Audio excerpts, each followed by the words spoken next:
Remember, we would love to hear from you. You can send us your comments and feedback on KBC Channel 1 on our social media pages. That is Twitter, Facebook, and also on Instagram.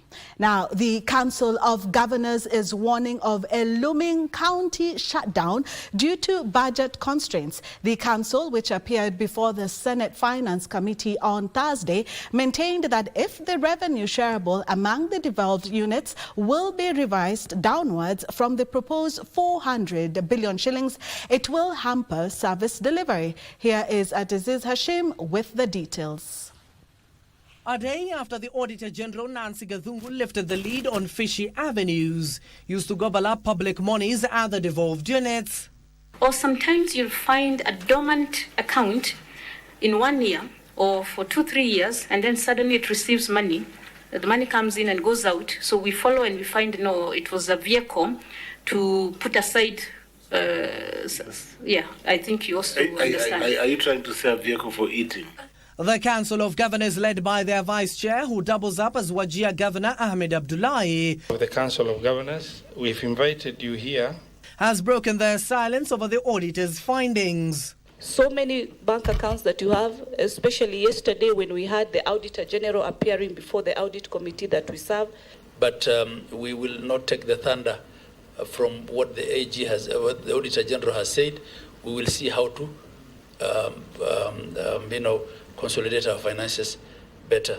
The Auditor General Nancy Gathungu revealed that some counties illegally operate close to 300 bank accounts.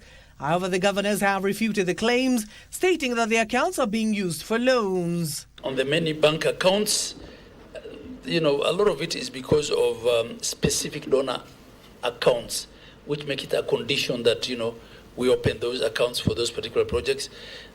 Now we're actually being required to open also for every health facility. Meanwhile, the devolved heads are warning of a looming county shutdown due to fiscal constraints. You've read today, people are talking about, workers are talking about going on strike because SRC has already given raised salaries for the national workers, and the county workers have been left out. How are we going to manage this? Unless we are saying we want to completely shut down the counties, and that's the direction we don't want to go. So, Chair. Robert Dubai is waiting for me. We have an appointment because he has already called, is preparing to call a strike. The legislators who are arguing that the withdrawal of the Finance Bill 2024 has necessitated the revision of the budget allocation to both levels of government. We are cognizant of the unique challenges the country is currently faced with, following the recent demonstrations that led to the rejection of the Finance Bill 2024, among others. Under Clause 3A, if the actual revenue raised nationally in the financial year 2024 falls short of expected revenue set out in the schedule, the shortfall shall be borne by national and county government equitably. This clause itself is unconstitutional. Of the financial year will pass before equitable share is sent. And then what will be in the newspaper? Control of budget, saying 0% absorption of development funds by counties. Of course, number one will have to be Nairobi because the budget is the biggest.